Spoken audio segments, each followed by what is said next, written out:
Bonsoir, on est ravis de vous recevoir ce soir sur Chic-Chat pour un live un petit peu particulier, puisque ce soir il n'y a pas de tapis déroulé, mais deux fauteuils. Et l'idée, c'est qu'on puisse échanger avec Lola pendant 1 heure. On doit en profiter, parce que c'est pas si souvent qu'on peut la voir comme ça à nous pendant 1 heure, vu son emploi du temps surchargé. Donc c'est avec grand plaisir qu'on va pouvoir échanger avec elle, lui poser toutes les questions. Moi, j'en ai de mon côté, mais j'ai également mon téléphone. Donc toutes les questions que vous voulez lui poser, que vous avez toujours rêvé de lui poser, c'est l'occasion ce soir de le faire. Donc, bonsoir Lola. Bonsoir Aurélie. Alors je mets juste mon téléphone en route pour être sûre d'avoir vos questions.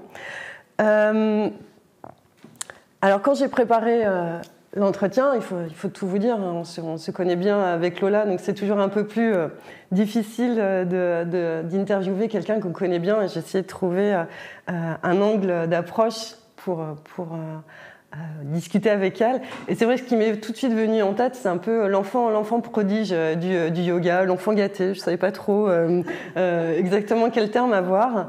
Mais il est vrai que très rapidement, en fait, tu es né dans le yoga.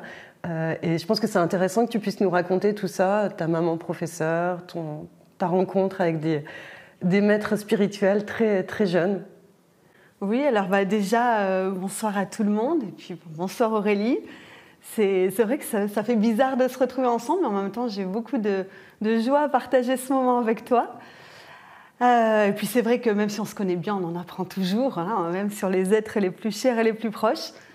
Donc un grand merci de m'avoir proposé cette interview. Alors, effectivement, ce que tu dis, c'est très juste, c'est-à-dire que enfant gâté, c'est un bon mot, ça me va bien. Je me suis toujours sentie très, très chanceuse d'avoir pu connaître ce monde-là depuis toujours.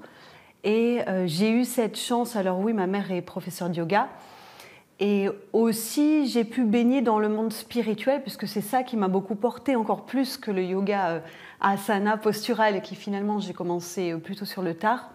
Mais c'est cette rencontre avec les maîtres spirituels, dès ma naissance, depuis toujours, qui m'a vraiment servi, portée, rendu grâce, et puis guidée vers plus tard la transmission et puis tout ce que j'ai créé par la suite. Tu parles de maîtres spirituels, est-ce que tu peux nous en dire un peu plus qui ils sont Oui. Alors, mon premier maître, parce que finalement j'en ai eu plusieurs, des maîtres, des guides, et certainement j'en aurai beaucoup d'autres, c'est Amma, hein, qui aujourd'hui est connue. Hein, c'est une personne qui est connue par ses darshan, elle embrasse des gens, et aujourd'hui elle reçoit des milliers, voire des millions de personnes. Mais c'est vrai qu'à l'époque, quand Amma venait en France, elle est venue la première fois en France en 1987, donc l'année de ma naissance. Et il y a vraiment eu tout de suite cette rencontre où on n'était pas beaucoup auprès d'elle. Et puis ma mère faisait partie des personnes qui étaient intéressées par les maîtres spirituels, puisque mes parents viennent d'un mouvement hippie. Donc c'est vrai que pour les hippies, il y a tout de suite eu une ouverture au spirituel et à l'Inde et au gourou. Voilà, donc j'ai pu rencontrer Amma tout de suite, et c'est vrai que ça fait tilt un petit peu où ça marche pas, hein, la spiritualité avec des enfants. C'est pour ça qu'il ne faut rien imposer. Il y a des enfants qui vont tout de suite vraiment accrocher, puis d'autres qui, l'inverse, vont rejeter complètement. Voilà, et se fermer à ça. Et moi, ça n'a pas du tout été le cas, puisque j'ai vraiment accroché avec Amma, et j'ai accroché aussi avec ses pratiques, et avec l'idée de pratiquer très tôt, très jeune, et d'installer quelque chose dans mon quotidien, dans mes journées. Donc, ce qui veut dire que très tôt, j'ai été inspirée par elle, et j'ai appris ses pratiques et je les ai mis en œuvre. Est-ce que tu la voyais tous les ans à l'époque ? Voilà, tous les ans. Je la voyais tous les ans, mais il y avait aussi des regroupements où on plusieurs fois par an aussi, entre nous, entre dévots, on appelle ça des dévots, des gens qui font partie de la même communauté. On se réunissait pour chanter ses louanges et puis faire tout un tas de rituels. Donc c'est vrai que ça ne m'a pas quittée, même à une période plus rebelle à l'adolescence. J'ai toujours continué à être très très fidèle à son enseignement. Donc ça, c'était vraiment mon premier maître, et celle qui m'a énormément apporté. Donc je suis infiniment reconnaissante. Et en parallèle, bien sûr, il y avait ma mère qui enseignait le yoga classique, mais elle y est venue sur le tard puisqu'elle a commencé à enseigner plutôt vers la quarantaine. Voilà, donc le yoga faisait partie de sa vie à ma maman, mais le fait d'en vivre, de vraiment développer le yoga, c'est plutôt venu sur le tard. Mais c'était quand même là, j'avais accès à ça, puis je voyais bien sûr ma mère pratiquer aussi le yoga physique. Oui. Donc ça s'inscrit dans la tête d'un enfant, hein, de voir son parent installer aussi une discipline, une pratique, je pense que ça porte. Voilà. Et puis l'ouverture à la spiritualité, ça aussi c'est important. Et un aspect qui m'a aussi toujours beaucoup apporté, c'est une dimension bhakti dévotionnelle où j'ai pu être complètement libre par rapport à ça, dès mon plus jeune âge aussi. Qu'est-ce que tu veux dire par libre ? Alors libre, ça peut être prier, chanter, que écouter de la musique. Tes parents acceptaient ça, c'est ça que tu veux dire ? Ça, oui. Voilà. C'est ça, accepter, voire même encourager ça. Ouais, ouais. Donc ça, c'est aussi une grande chance. Et ta pratique, tu t'en souviens, à partir de quel âge tu es rentrée dans une pratique vraiment quotidienne ou tu as des souvenirs de ça ? Exactement. J'ai des souvenirs assez forts de ça. D'ailleurs, peut-être derrière l'écran, il y a des personnes qui s'en souviennent, puisqu'il y a des amis que j'ai depuis la petite enfance. Et déjà à cette époque-là, je retransmettais ce qu'on m'avait donné. Donc j'enseignais des pratiques type méditation, relaxation ou mantra. Donc ce n'était pas du yoga physique, mais j'ai commencé, mes premiers souvenirs, c'est à peu près au CE1. CE1, CE2, où là, je prenais mes amis à la maison pour redonner toutes ces techniques que je pratiquais moi-même. Donc ça veut dire que tu les pratiquais déjà bien, puisque pour les transmettre, oui. Tu ne commençais pas à cet âge-là, quoi. Oui. Alors, avant, j'ai peu de souvenirs de mon enfance. Alors, dans le yoga, on dit que quand on n'a pas de souvenir de son enfance, c'est qu'on n'est pas vraiment incarné. J'ai peut-être mis du temps avant de me connecter, malgré toutes ces chances et toutes ces ouvertures. Il fallait peut-être ça pour m'aider à me mettre vraiment en marche. Mais c'est vrai que j'ai peu de souvenirs de ma vie en général avant cette époque-là. Donc, à partir de là, CE1, CE2, je me souviens très bien vraiment être déjà à fond avec mes amis. Et c'est vrai que ce n'était pas commun. Surtout que je viens d'un petit village perdu à la campagne. Et à la campagne, ça fait tout de suite secte. Et on n'a pas trop envie d'entendre... En tout cas, à l'époque, on n'avait pas trop envie d'entendre parler de yoga et de spiritualité encore moins. Mais quand même, je ne me suis pas démenée et ça faisait du bien aussi à mes amis. Et voilà. Après, un souvenir qui m'a vraiment marqué dans mon évolution, c'est vraiment ma rencontre avec le 17e Karmapa, mon maître bouddhiste. Et là, c'est à l'âge de 14 ans où par moi-même, j'ai choisi cette personne-là et j'ai décidé d'aller suivre ses enseignements et ses pratiques. Donc c'était une orientation plus bouddhiste, mais j'ai beaucoup appris aussi à ses côtés. Et je crois que je l'ai choisi parce que c'était un jeune maître. On avait presque le même âge à l'époque. Et c'est vrai que ça me plaisait d'avoir quelqu'un de mon âge qui soit autant imprégné par la vie spirituelle. Il avait ton âge ? Oui, il avait 3-4 ans de plus. D'accord. Parce que dans le bouddhisme, on trouve des maîtres dès qu'ils sont tout petits, donc ils deviennent maîtres des fois à 6 ans. Voilà. Et c'est toujours intéressant pour les gens qui recherchent aussi des guides, et on ne sait jamais trop comment les trouver. Hein. Donc tu l'as trouvé comment à l'époque ? Alors ça, c'est une bonne question. C'est assez simple. En fait, j'habitais à côté d'un centre bouddhiste, centre Montchardon. Et du coup, c'est vrai qu'il venait souvent. C'était un grand maître reconnu qui venait là dans ce petit temple bouddhiste. Et c'est vrai que j'ai tout de suite accroché avec son message, parce qu'il y a plein de courants, comme un peu dans le yoga, dans ces voies spirituelles bouddhistes. Et voilà, j'ai bien aimé. Et donc j'ai pris refuge, c'est un baptême bouddhiste. Et après, j'ai aussi suivi 2 autres maîtres bouddhistes assez jeunes, hein, pareil dans l'époque du collège. Et c'est assez marrant parce que quand on prend refuge, les maîtres, ils nous donnent un petit livret. Alors on passe à la chaîne, on n'a pas l'impression qu'ils nous connaissent. Un petit livret avec un nom bouddhiste. Et les 3 maîtres m'ont appelé de la même façon. Sans se consulter. Sans se consulter, sans savoir entre eux qui je suis. D'ailleurs, ils ne connaissent pas mon prénom. Hein. Et ils m'ont donné tous les 3 le même nom. Et tu peux nous dire ce que c'était comme... Oui, c'est encore Tara Blanche. Voilà, et Tara Blanche, c'est la mère de tous les Bouddhas. Donc ça m'a marqué, c'est quelque chose qui m'est resté. Même si aujourd'hui je ne pratique plus le bouddhisme. Mais voilà, je me suis dit, ils sont forts quand même. Donc, Ama d'un côté, le bouddhisme de l'autre, et le yoga dans tout ça. Alors, le yoga asana, postural, c'était pas trop mon truc. Voilà, déjà parce que je comprenais pas l'intérêt.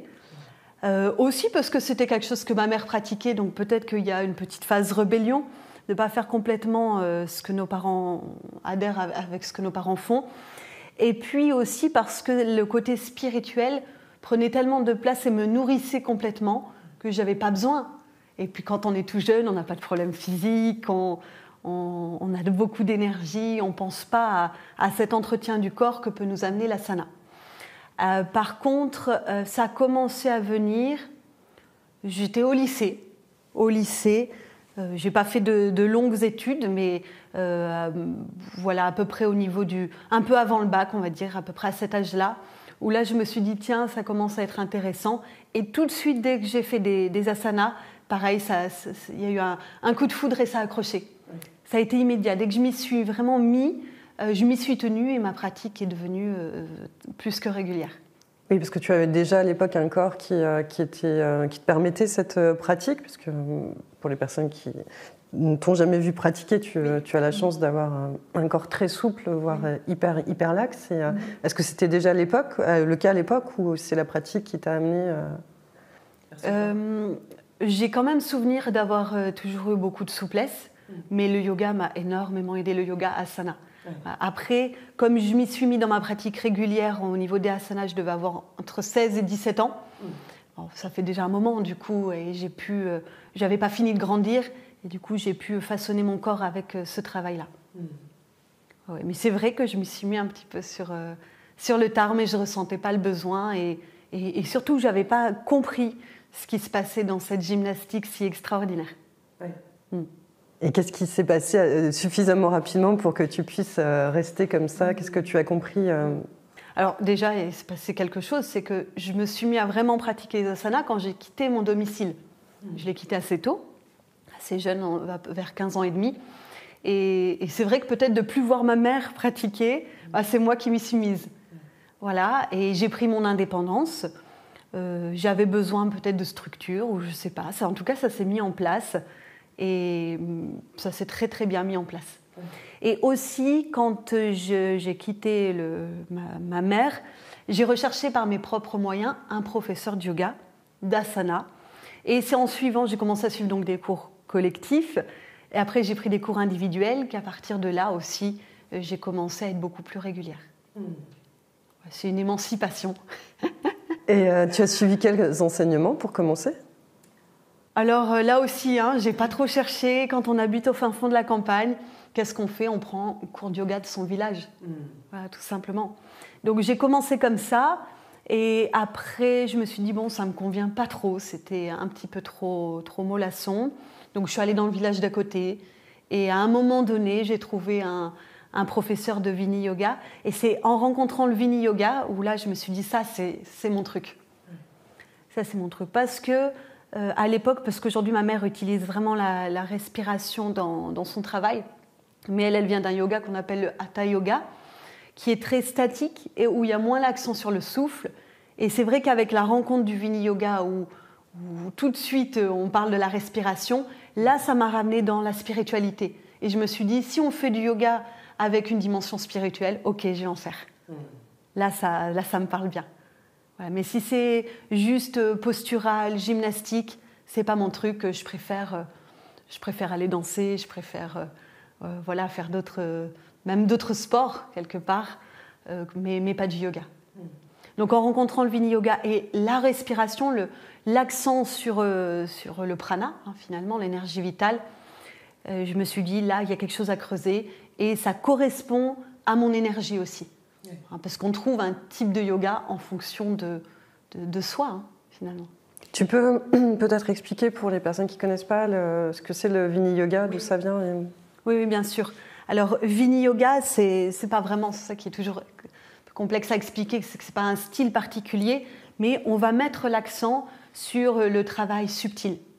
Donc le travail subtil, qu'est-ce que c'est?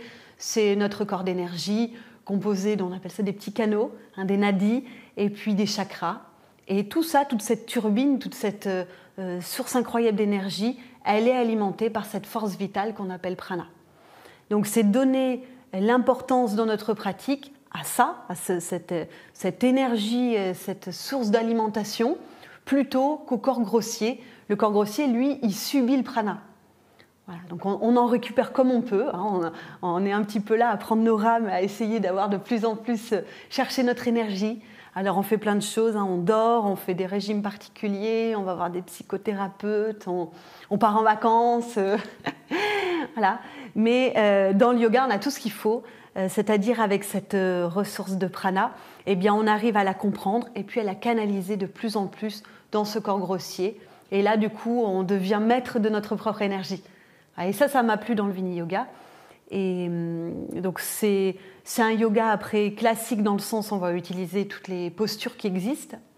C'est autant dynamique que statique. Ça aussi, c'est quelque chose qui m'a plu parce que quand on fait du yoga jeune, on n'a pas envie que ce soit tout de suite trop statique. Voilà, si on nous dit reste 15 minutes dans la posture, non, il faut que ça bouge. Quand on est jeune, on a besoin de sentir que tout son corps est en mouvement et que ça travaille. Donc il y a ce côté qui est physique, mais il y a aussi ce côté qui est très tranquille et qui va vers cette dimension de l'abandon.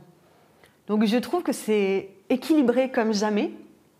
Et c'est vrai que la chance que j'ai eue, c'est de voir beaucoup de styles de yoga aussi. De voir beaucoup de professeurs, de mouvances, certaines qui émergeaient, voilà, d'autres qui s'arrêtaient. Et finalement aussi de comprendre un petit peu quel yoga, vers quoi le yoga a amené. Quel était le but de chaque yoga qui était transmis. Et dans le Vini Yoga, comme la recherche est avant tout énergétique et spirituelle, voilà, je me suis dit ça c'est ce qu'il faut. Et je ne me le suis pas dit que pour moi, parce que ça correspondait à mon énergie, je me suis dit pour les gens aussi, c'est très complémentaire. Parce qu'à la fois, ils auront ce travail physique aussi intense que doux, voilà, donc ils ne vont pas s'ennuyer, ils vont vraiment trouver aussi le côté créatif, et en même temps, ça va les amener vers la porte du sacré, la porte du spirituel.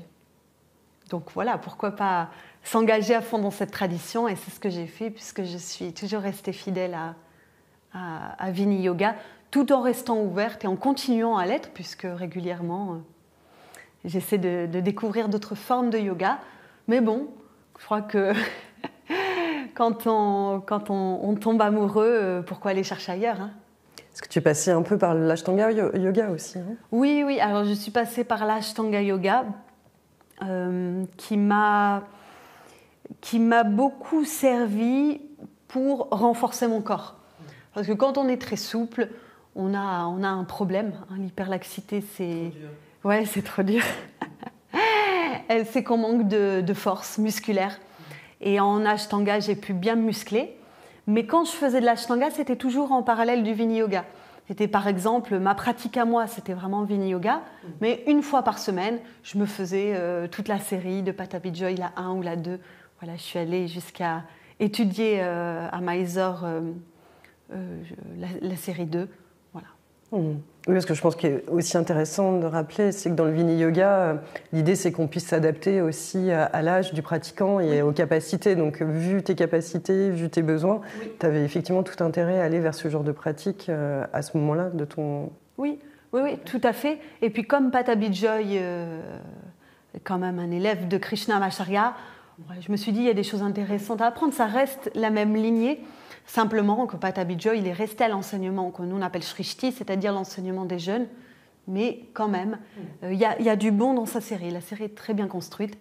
Et elle vaut le coup d'être étudiée et pratiquée par tous les jeunes, même un peu moins jeunes d'ailleurs, tous ceux qui ont besoin de renforcer leur corps. Voilà, donc c'est pas mal. Et puis aussi, dans l'Ashtanga, c'est des longues pratiques. À l'époque, pratiquer 3 heures, ça me faisait plaisir.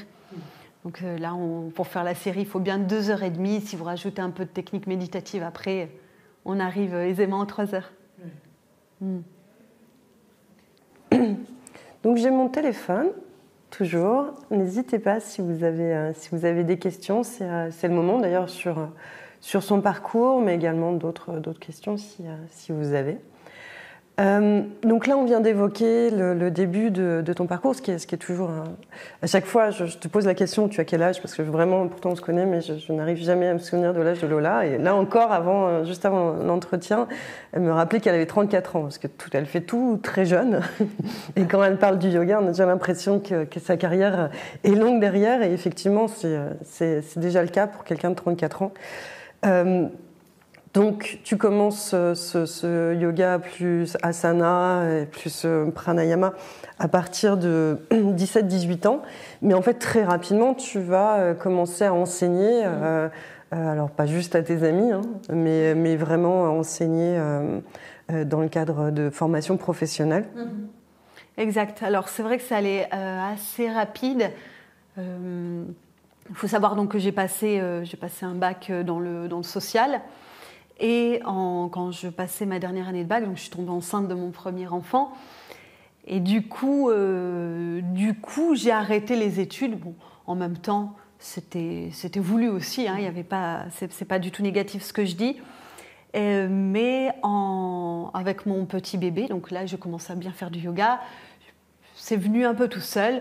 J'ai commencé à avoir une proposition pour donner un cours. Et à partir de là, ça a vite pris racine et j'ai développé beaucoup de cours de yoga. C'est-à-dire qu'en l'espace de 3 ans, je vivais du yoga. Oui. Et j'ai fait un autre enfant, un deuxième. Donc là, on est à 20 ans. Hein, voilà, oui, c'est ça.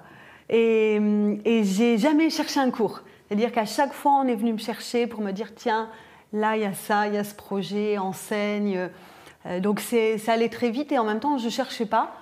Déjà parce que j'avais ces petits bébés avec moi. J'avais d'autres problèmes aussi à régler dans ma vie personnelle, hein. Notamment une séparation assez compliquée qui est arrivée quand mes 2 premiers enfants étaient tout bébés. Et ça continuait voilà, à susciter en tout cas de l'intérêt. Et c'est aussi la période où le yoga a commencé à se démocratiser. Donc j'étais là au bon moment. Voilà, c'est bien tombé. Et j'ai pu donc en vivre et m'émanciper complètement, hein, être autonome financièrement assez tôt avec le yoga. Et ça, c'est une grande chance parce que sinon, j'aurais jamais pu continuer. Tu donnais combien de cours par semaine? Ça a pu aller jusqu'à en collectif. Je suis montée à plus de 20 en collectif 1. Voilà, donc à l'époque, je donnais pas peu de cours individuels. J'ai commencé aussi à en donner tôt, mais surtout du collectif. Oui, on va parler de ça, c'est tous ces types d'enseignements. Mais il y a Mathilde qui te dit bonsoir et qui te demande qu'est-ce que tu as conservé de ton enseignement bouddhiste aujourd'hui et surtout aussi le bouddhisme et le yoga ont des similitudes. Est-ce qu'on peut suivre ces 2 philosophies parallèlement? Alors, ce que j'ai gardé dans le bouddhisme, c'est la compassion. La compassion, c'est karuna, cet esprit, puis l'altruisme, compassion, altruisme, c'est vraiment ce qui incarne les bouddhistes. Donc ça, je pense que quand on voit Matthieu Ricard une fois à la télé, on peut le ressentir. C'est quelque chose qu'après qu'on garde, qui nous inspire dans toutes nos actions. Et évidemment, il y a des liens entre ces 2 philosophies. Il faut savoir que quand on va en Inde, le Bouddha, il est partout. Alors, je ne sais pas de l'autre côté, je ne suis jamais allée, mais c'est vrai que le Bouddha est considéré comme un maître spirituel important par les hindous. Et on peut faire des liens, même nous, sans parler de religion, puisque le bouddhisme, c'est un petit peu limite entre la religion et la spiritualité. Mais dans nos textes de yoga, la compassion, la non-violence aussi, qui fait partie des bouddhistes, c'est très très fort chez nous. Ahimsa, ce concept, c'est notre premier précepte, ce qu'on applique à tout, à nos pensées, à nos actions, à nos consommations, à nos relations.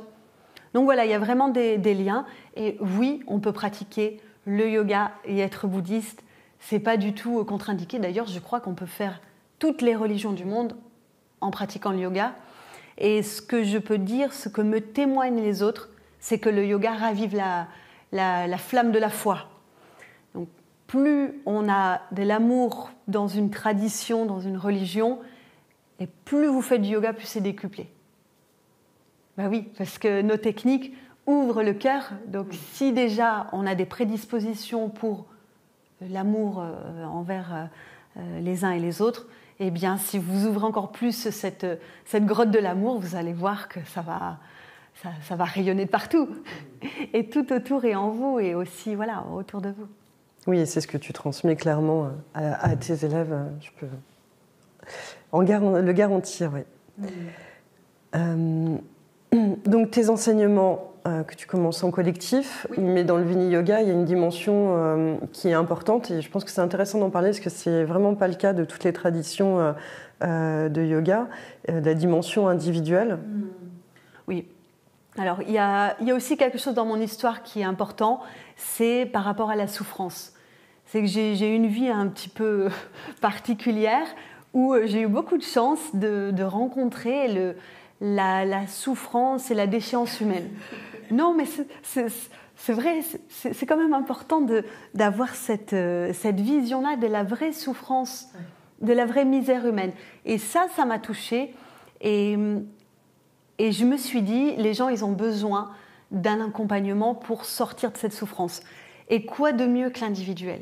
Et c'est vrai qu'en Vini Yoga, dans cette tradition, tout de suite, on met l'accent là-dessus. C'est-à-dire que vous vous pointez à un cours collectif et le premier jour, le prof, il va vous dire si vous voulez, on peut se voir en individuel pour que vous ayez une pratique pour vous et qui vous fasse sortir de vos souffrances. Et là, je me suis dit bingo, c'est vraiment ce qu'il faut. Il faut quelque chose de personnalisé, sinon ça ne marche pas. Si la méthode elle est proposée pour monsieur et madame tout le monde, ça a ses limites. D'ailleurs, on voit bien des gens qui font du cours collectif 5 ans, 10 ans, 40 ans, des fois même plus, ils continuent à avoir des problèmes de dos. Alors, je ne dis pas que le yoga peut tout régler, mais normalement, pour le dos, on n'est pas trop mauvais. On peut avoir un petit picotement dans la colonne de temps en temps, mais sinon, on doit arriver à bien renforcer nos muscles pour ne plus avoir de problème au niveau de la colonne. Voilà. Donc ça, c'est un exemple. Donc le fait que l'enseignement collectif, les gens restent avec beaucoup de problématiques et de souffrances, je me suis dit ça ne va pas, alors que dans le Vini Yoga, l'enseignement individuel, tout de suite, ça permet d'aider la personne, de l'écouter et de lui proposer des solutions qui sont appropriées à elle. Voilà, imaginez quand vous êtes malade, vous n'allez pas voir le médecin en groupe. Vous allez consulter le médecin, vous êtes one-to-one et il vous propose un traitement pour vous. C'est la même chose avec le yoga. Alors bien sûr, ce n'est pas des médicaments. Ce qu'on propose aux gens, c'est des mouvements très simples et c'est surtout les reconnecter avec cette dimension plus intérieure, leur prana, leur énergie de vie. Et ça fait tout. Le prof, il ne fait pas grand-chose, mais la reconnexion avec cette grande source d'énergie, ça produit absolument tout. Et dans la plupart des traditions de yoga, ce n'est pas ce qu'on propose.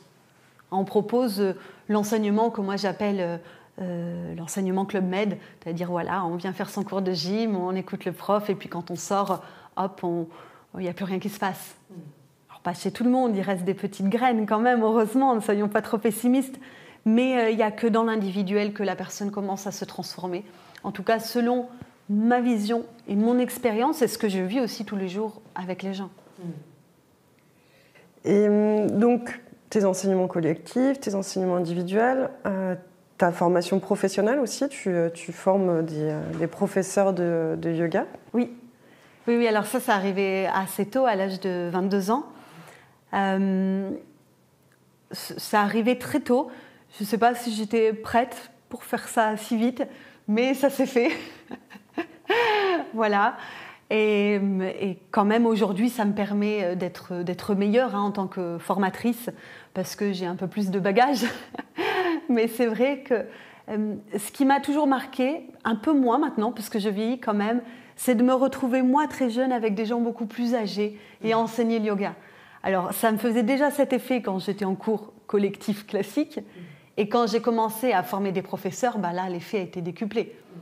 Parce que je me suis retrouvée avec des gens qui faisaient du yoga depuis bien plus longtemps que moi. Et en même temps, je sentais que j'avais une immaturité, surtout pour communiquer comme il faut sur le yoga.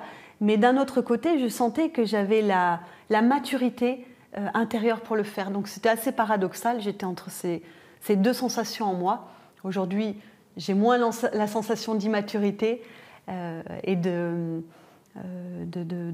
moins bien communiquer. Je m'en sors mieux là-dedans. Mais je le sens encore un peu des fois. C'est un peu pris entre entre je suis encore jeune et en même temps, j'ai ces propositions et ces demandes pour aller enseigner le yoga à beaucoup de personnes.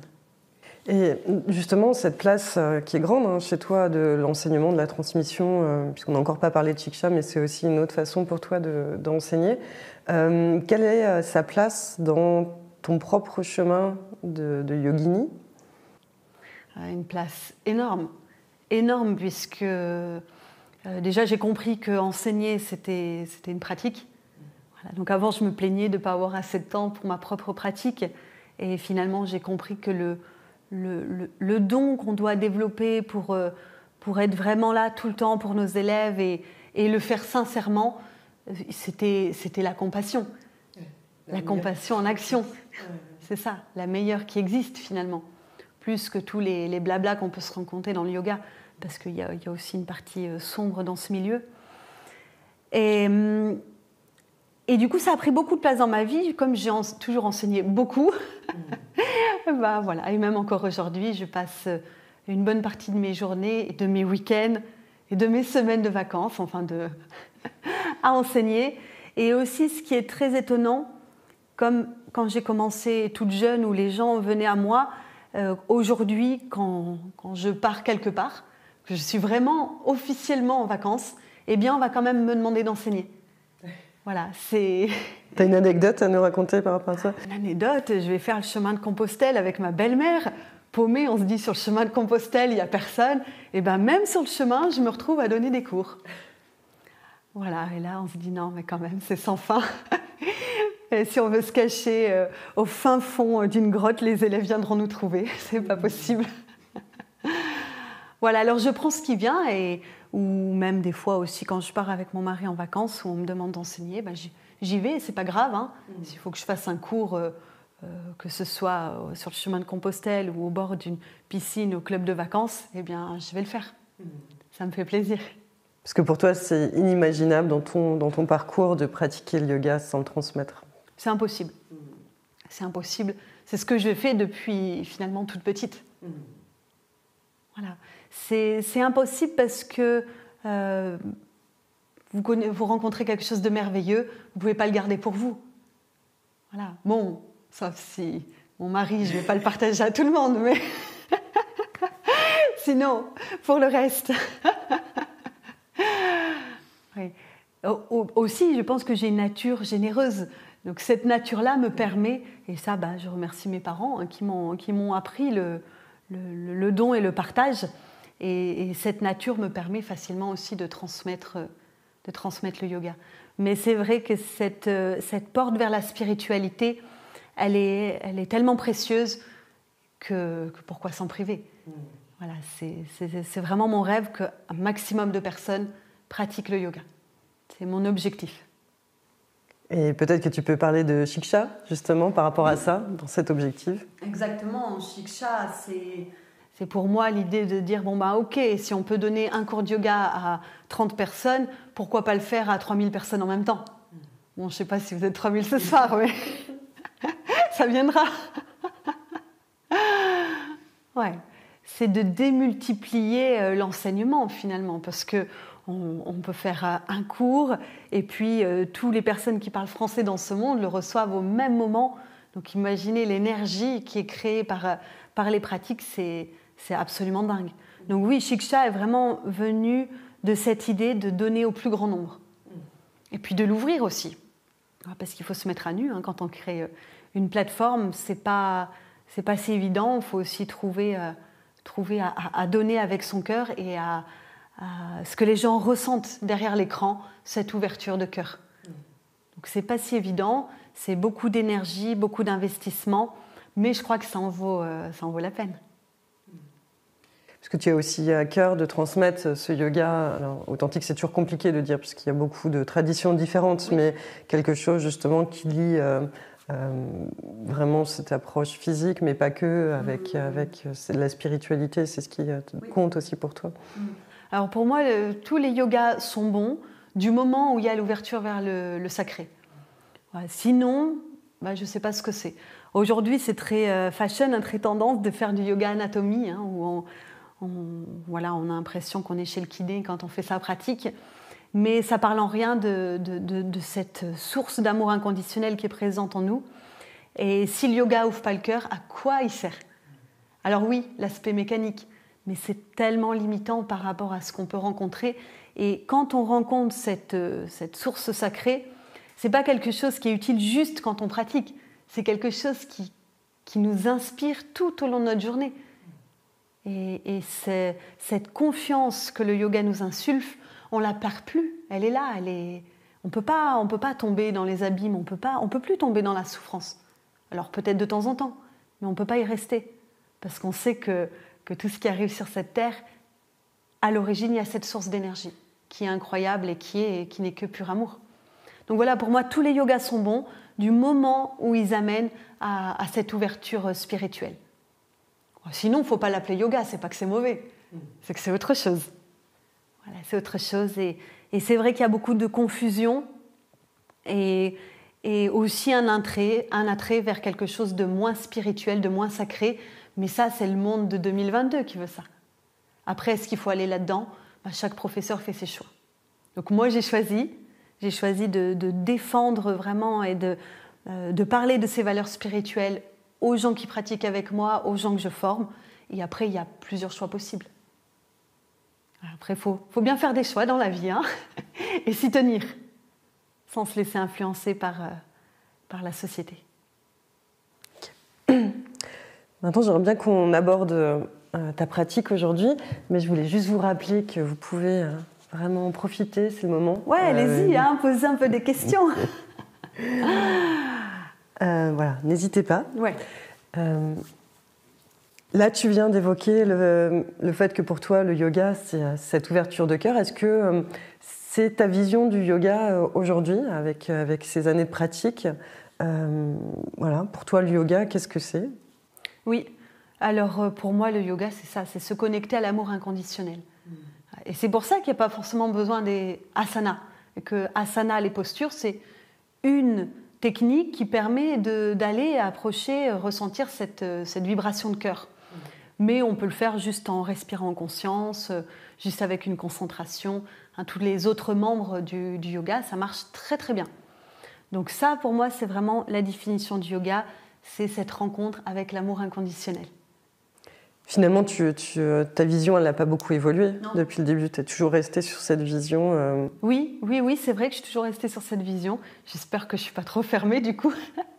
Mais effectivement, et dans l'évolution de ma sadhana, ma pratique, c'est de plus en plus fort.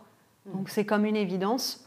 Et même si j'ai rencontré des gens, des maîtres spirituels qui en fait étaient des faux gourous, racontaient des histoires par rapport à ces thèmes-là, ça ne m'a pas découragée. De temps en temps, j'ai un petit coup de mou quand même, faut que je l'avoue. Mais ça ne dure pas. C'est des mini coups de mou de 2-3 jours, et puis après, ça repart, et j'ai de nouveau confiance en cette force intérieure. Oui, parce que tu sens des choses très fortes dans ton corps. Oui. Quand on peut l'incarner en soi, c'est plus clair, et du coup, c'est ce qu'on a envie de véhiculer, cette même expérience. Et aussi, c'est encore une fois de sortir de cette souffrance en utilisant la confiance. Et ça, vous avez beau faire la plus belle posture du monde, si vous êtes souffrant, vous êtes souffrant. Et pour sortir de ça, si on pourrait dire le remède, c'est cet amour. Alors, on n'a besoin que de ça, finalement, les êtres humains. Mais ça ne veut pas dire qu'il faut faire des postures. Mais il faut faire du yoga, par contre. Il y a plein de choses dans le yoga. Voilà, dès qu'on s'y intéresse, on se rend compte qu'il y a 1001 façons de le pratiquer. Et justement, toi, ta pratique, comment elle évolue ces dernières années? Comment on a compris comment tu as commencé, plutôt avec la spiritualité, puis tu t'es mise aux asanas. Et comment tu vois cette pratique évoluer dans le temps? Alors, j'ai l'impression que ça n'a pas trop non plus changé. Je suis moins quand même dans des choses postures dites extraordinaires. C'est vrai que comme mon corps a pu faire beaucoup de positions, j'aimais bien me challenger dans certaines postures. Ouais, maintenant, j'ai plus cette envie. C'est très rare. Alors, de temps en temps, quand même, je me dis, allez, Lola, fais un effort et essaie de faire quelque chose d'un peu plus physique. Mais j'ai toujours cette même pratique. Ma pratique doit servir les autres.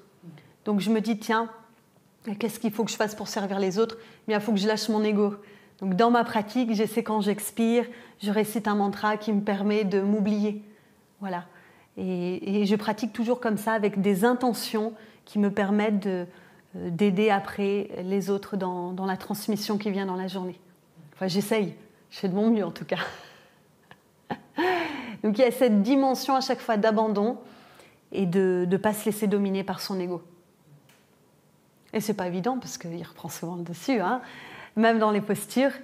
Et j'essaie aussi d'être beaucoup plus dans des statiques, justement, dans de très longs statiques, et de m'autoriser à vraiment me laisser aller dans les postures. Et pourquoi c'est statique Disons qu'avant, j'avais un peu de mal à rester 30 minutes dans une posture. Maintenant, c'est beaucoup plus facile. J'ai moins besoin de bouger dans tous les sens. Et la pratique a évolué aussi avec plus de méditation quand même. Méditation, les techniques respiratoires. Et il y a quelques fois où voilà, je me lève et puis je vais faire que de la méditation. Avant, il fallait quand même que je fasse au moins quelques salutations au soleil. Maintenant, je n'ai plus du tout ce besoin. J'ai plus, en tout cas moins d'intérêt pour mon corps physique et beaucoup plus pour mon corps subtil.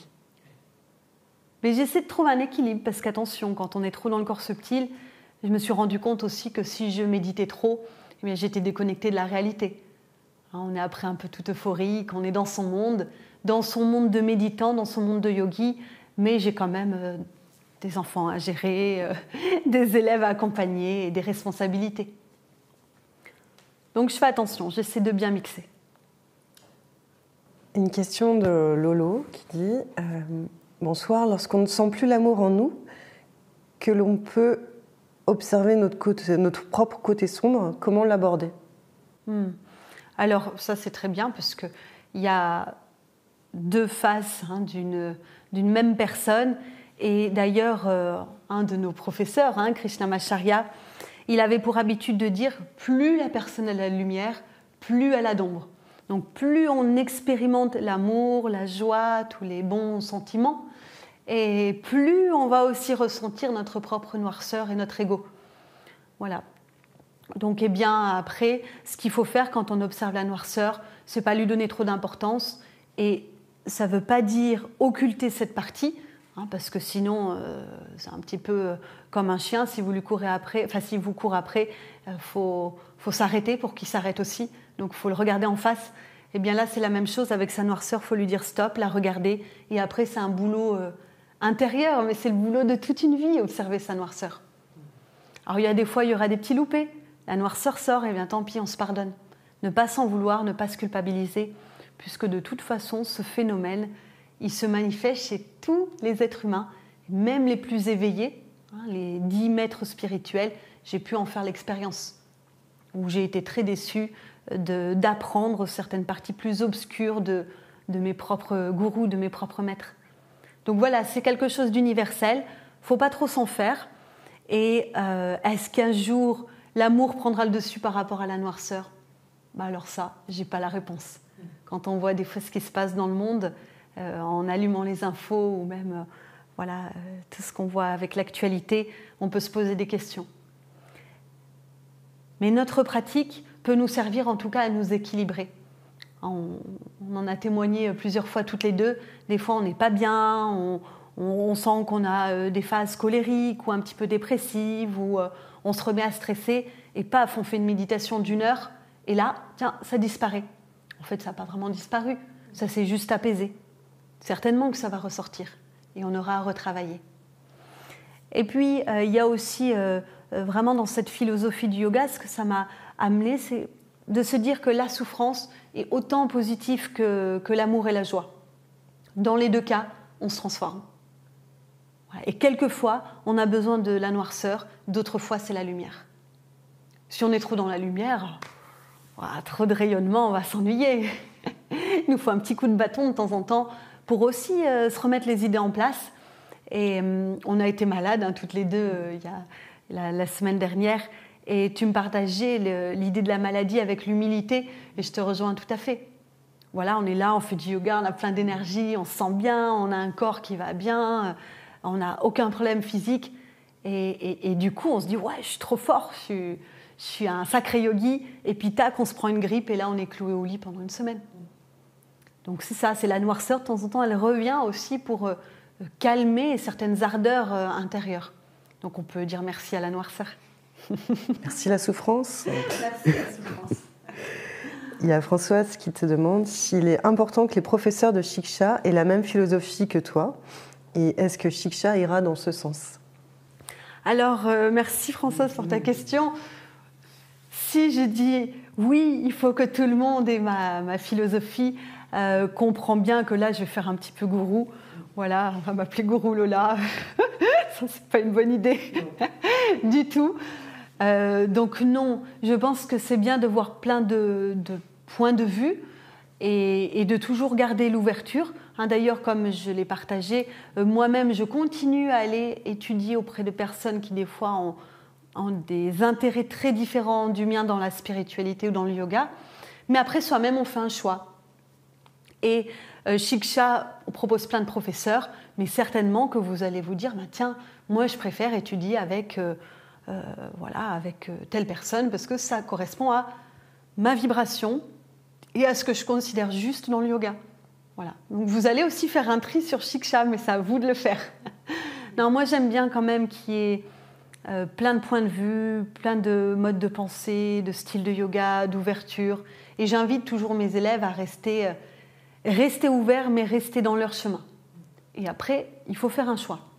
Alors pourquoi cette idée du chemin, ce Ekatattva du yoga qui est très connu, mais qui n'est pas si évident à tenir. Alors, Ekatattva, c'est un chemin. Voilà, ça veut dire qu'il y a plein de branches qui amènent à ressentir cette énergie absolument dingue. Ça veut dire, vous dansez toute la nuit, vous allez la sentir, l'énergie du yoga monter. Quelquefois, même en faisant un apéro, vous allez sentir l'énergie du yoga monter. Quand vous vivez une joie extrême, voilà, c'est ça. Donc, il y a plein de façons, mais il va falloir choisir. Parce que si vous faites apéro, danse, yoga, du magnétisme et tout un tas de techniques, vous allez vous paumer. Donc il faut rester fidèle à un chemin et en même temps ouvert à d'autres. Sur le chemin, on se promène, il y a des paysages différents, on peut les regarder, il n'y a pas de problème. Mais on ne va pas changer de route toutes les 2 secondes. Sinon l'engagement, il n'est pas sincère. Et là, c'est vraiment le piège du chemin spirituel et du yoga aussi. C'est d'aller butiner un petit peu de partout, mais sans vraiment ressentir le nectar et la profondeur. Voilà, donc restez ouverts et si vous sentez qu'il y a un prof qui vraiment vous apporte, essayez de lui être fidèle. C'est pas évident, parce qu'on est toujours déçus de nos professeurs et aussi parce qu'à un moment donné, il y a une lassitude. On a l'impression qu'on stagne, mais la stagnation, elle ne vient pas de notre professeur, elle vient de nous. On met du temps à comprendre. On pense que c'est mieux avec un autre professeur et puis en fait, après avec l'autre professeur, de nouveau, on s'ennuie. Donc on va en chercher un autre et ainsi de suite. Donc l'idéal, c'est, même Krishnamacharya, mon professeur, le conseiller, c'est de ne pas avoir plus de 2-3 professeurs dans sa vie et de vraiment s'engager avec eux sincèrement. Mais on peut aller voir de temps en temps ailleurs. Moi, je dis souvent aux fans d'anatomie, mais allez faire un bon cours d'anat avec un prof de yoga qui est en même temps kiné, ostéo, je ne sais quoi, et il va certainement vous apprendre plein de choses. Ça va être génial. Bon, vous n'aurez certainement pas beaucoup utilisé votre énergie vitale, mais ce n'est pas grave. Voilà, vous aurez eu une connaissance sur le corps qui va certainement venir coupler après avec l'énergie vitale. Et pareil pour des yogas un peu plus fitness, voilà, il y a des choses des fois, on apprend toujours de toute façon. Si on est ouvert, on ne fait qu'apprendre. Même avec le pire professeur du monde, vous apprendrez toujours, vous apprendrez au moins ce qu'il ne faut pas faire. Alors Claire qui te demande... merci pour ce partage. Je suis jeune professeure de yoga et bien sûr plein de questions émergent et de t'entendre fait du bien. Donc c'est plus simple. Ok. Alors quand on est jeune professeur de yoga, il faut surtout pas tomber dans ce piège d'aller butiner de partout. Il faut s'engager dans sa tradition, ce qu'on a choisi, le développer, rester confiant. Et puis moi j'ai eu cette chance de toujours en vivre. Je dis c'est une chance parce que et les gens qui me côtoient le savent, je ne vais pas regarder mon compte en banque ou ce qui se passe chez mon comptable. Bon, ça peut créer des petits soucis. Je dis pas que je suis ultra riche, pas du tout. Je dis que dans ma façon en fait d'approcher le yoga, c'est pas l'argent qui compte. C'est même si aujourd'hui on me dit il faut que tu vendes ta maison, faut que tu habites un tout petit appartement, mais tu continues d'enseigner, je le ferai. Voilà. Et j'ai pas mis l'attrait sur le business, même s'il faut bien en vivre et bien sûr faut créer des activités pour quand même soutenir après sa vie. Mais dans ce qui m'a inspirée, ça a toujours été le don de soi dans le yoga. Et je crois que ça, c'est une vraie qualité pour le professeur. Et moi, j'invite toutes les personnes que je forme à ne pas tomber dans le piège de l'argent. Et même quitte à prendre un deuxième job pour éviter ça. Voilà, pour être au moins tranquille et donner avec le cœur. Et je crois que si on donne avec le cœur, les élèves, ils nous le rendent bien. Ils viennent à nos cours, ils viennent à nos stages. Et du coup, il y a ce soutien financier. Mais voilà, c'est pas évident de vouloir s'engager dans des voies comme ça. C'est des voies où on ne peut pas dire qu'on s'oublie parce qu'il y a un retour des élèves, mais en tout cas, on est dans le don de soi à 100%. Alors, moi, je ne dis pas le week-end, je suis en week-end et les élèves, au revoir. Voilà, si je reçois un email, un SMS, un appel, un week-end, je réponds toujours à mes élèves.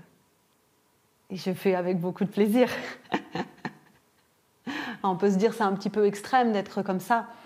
Mais c'est le rôle du prof de yoga, qui est à la fois un job parce qu'on peut en vivre financièrement, mais pour moi, il y a l'idée de mission qui est derrière et qui est important. Ce n'est pas juste un job comme ça, passion. Non, c'est plus fort que ça. On a des petites graines à planter chez les gens. Et après, l'idée, c'est que ça fasse effet boule de neige et qu'on ne perde jamais, jamais ce but spirituel. Et c'est ça qui te donne aussi l'énergie de le faire, en fait. Exactement. Exactement, c'est de voir ces effets-là sur les autres. Oui, si on fait quelque chose pour soi, vraiment, c'est ennuyeux. C'est ennuyeux. On voit bien, tous ceux qui ont envie de changer de job, finalement, qui veulent se reconvertir, c'est parce qu'il n'y a pas assez de sens dans ce qu'ils font. Et s'il n'y a pas de sens, c'est que c'est égocentré. Dès qu'on ouvre notre travail et notre mission aux autres, là ça nous porte. Et le matin, on sait pourquoi on se lève, et le soir, on sait pourquoi on se couche. Et ça, personne ne peut vous l'enlever. Même en vivant dans un tout petit appartement sans chauffage, je le ferai. Avant la fin, j'aimerais qu'on aborde un peu la question de l'Inde. Donc, tu es allée très souvent en Inde. Je sais que c'est un petit peu le pays dans lequel tu te sens bien. C'est un peu ton pays. Est-ce que tu veux nous en parler de tes voyages, de tes rencontres? Oui. Alors, je suis allée très tôt en Inde. Avant, j'y allais plus longtemps. Après, maintenant, j'y vais un petit peu moins longtemps. J'essaie d'y aller encore tous les ans, mais les temps sont plus courts par rapport à ma forte activité professionnelle. Même si je prie toujours de temps en temps pour moi pour essayer d'y retourner plus longtemps, mais bon, ce n'est pas encore d'actualité. L'Inde, pour moi, ça fait partie de moi. Pourquoi pas même un jour y vivre? Je m'y projette souvent en pensée créatrice. Et je me souviens du premier jour où j'ai posé le pied dans ce pays. J'étais très jeune, vraiment, où des fois ça peut faire peur, l'Inde, c'est un petit peu bazar. Je devais à peine être majeure, même pas, je crois, enfin un peu borderline. Et je me suis dit, mais c'est chez moi. Tout me parlait, tout. Les gens, je me sentais très à l'aise, les Indiens. Alors, j'aimais bien être un petit peu provoque. Quand j'étais jeune, j'allais en Inde pieds nus. Ouais, donc je marchais pieds nus dans des rues dégueulasses, pour ceux qui connaissent l'Inde, même des grosses villes, et sur le sol des fois très chaud, où j'avais les pieds brûlés, mais c'est pas grave, je parcourais l'Inde. Tu avais les bouses de vache pour te rafraîchir. Les bouses de vache pour se rafraîchir. Et d'être dans les temples en immersion, chanter les mantras des heures et des heures, voilà, tout m'a parlé, et ce peuple aussi dans lequel je me reconnais. J'ai jamais eu peur en Inde, j'ai plus peur quand je vais à Paris, que je suis dans le métro, qu'en plein milieu de New Delhi où c'est vraiment le bazar. Donc ça, c'est assez inexplicable. Et même aujourd'hui, quand il faut que je parte à l'étranger, si j'ai un choix à faire, c'est l'Inde. Voilà, là, je suis partie au Sri Lanka cet hiver. Je me suis dit, bon, c'est quand même pas l'Inde. Voilà, et ça, alors le yoga l'explique par le karma. Le karma, c'est nos actions passées et nos vies passées. Et certainement que j'ai déjà été indienne. C'est pas possible sinon de se sentir si à l'aise, si proche de cette culture. Puis j'aime tout, ce qu'ils mangent, ce qu'ils mettent comme vêtements, tout me plaît. Et tu as une préférence entre les différentes parties de l'Inde? Est-ce qu'il y a des endroits dont tu te sens plus proche que d'autres? Oui, alors l'endroit où je vais amener les gens là justement bientôt, à Tiruvannamalai, j'aime beaucoup, dans le sud, la pointe là, de l'Inde. Mais après, le nord me passionne aussi. En fait, tout me passionne en Inde. Je n'ai pas exploré toutes les parties parce que c'est immense. Mais oui, je ne sais pas s'il faudrait que je fasse un choix. J'habiterai certainement dans le sud pour le calme, mais plutôt pour ça, voilà, parce que c'est un peu moins de monde et un peu plus cool au niveau du bruit, des odeurs et tout ça. Et c'est vrai que c'est un pays fabuleux. Après, tous les gens n'aiment pas l'Inde. Et il y a cette connexion avec le spirituel, je crois, qui me plaît. Dire que dans chaque rue, les gens sont en train de prier, pour moi, c'est le paradis. C'est le paradis. Et ici, dans notre pays, ça manque un petit peu. Et quand je vais dans une église, je suis contente. Pourtant, ce n'est pas ma culture, ma tradition, le catholicisme. Mais je suis contente quand même, parce que j'ai l'impression d'aller au temple. Et ça me rapproche, en tout cas, de cette vibration. Oui, j'y vais pas souvent non plus dans les églises, mais à l'occasion, j'enseigne souvent à Saint-Antoine-l'Abbaye. Il y a une très très belle cathédrale. Et j'allais m'y recueillir, d'ailleurs, depuis toute petite, en autonomie aussi. Voilà, donc j'allais prier toute seule, et même à la messe toute seule.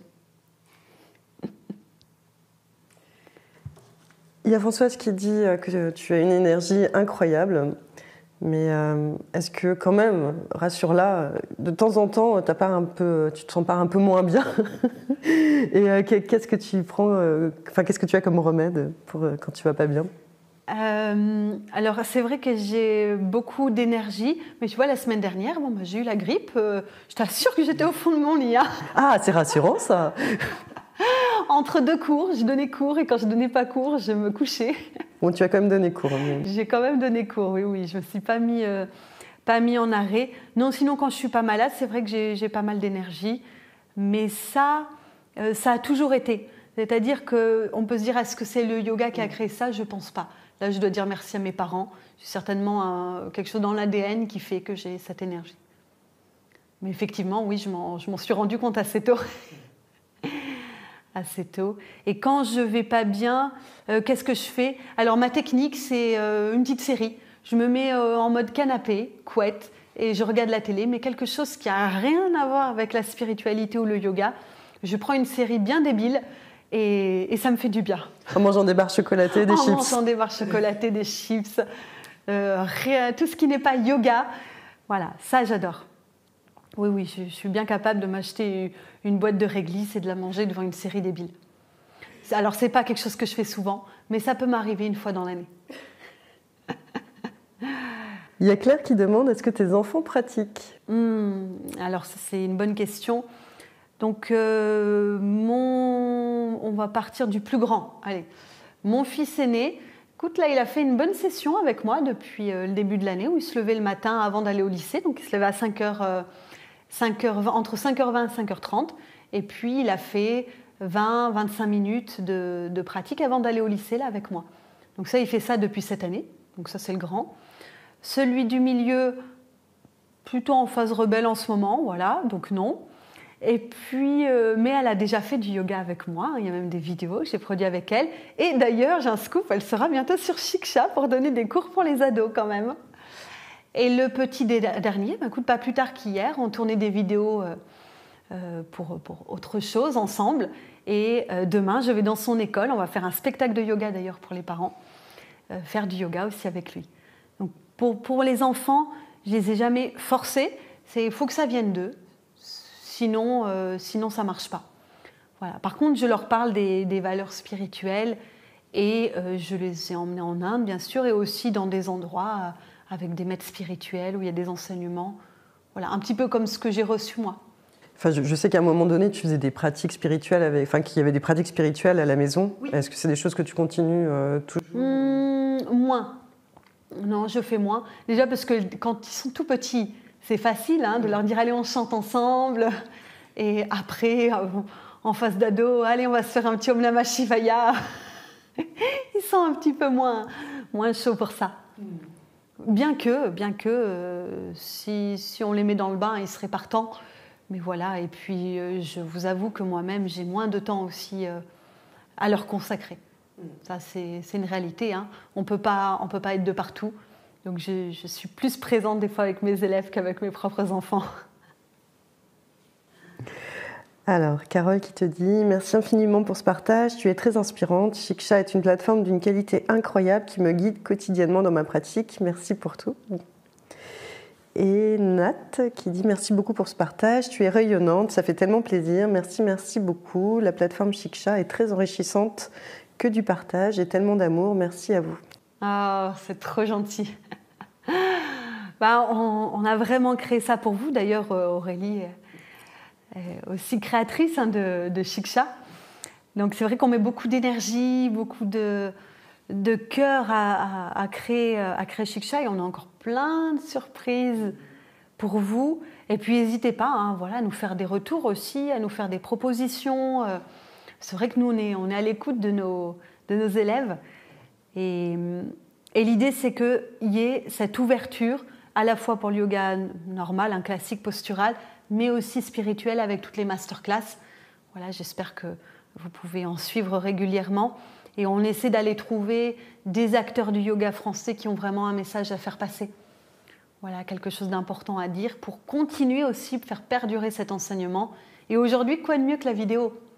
Ouais, je suis persuadée que tous les yogis, s'ils étaient encore de ce monde, des grottes, puisqu'à l'époque, le yoga, c'était ça, on allait voir son professeur en train de pratiquer dans sa grotte, il se mettrait une petite webcam aujourd'hui dans la grotte et il ferait du direct. J'en suis persuadée.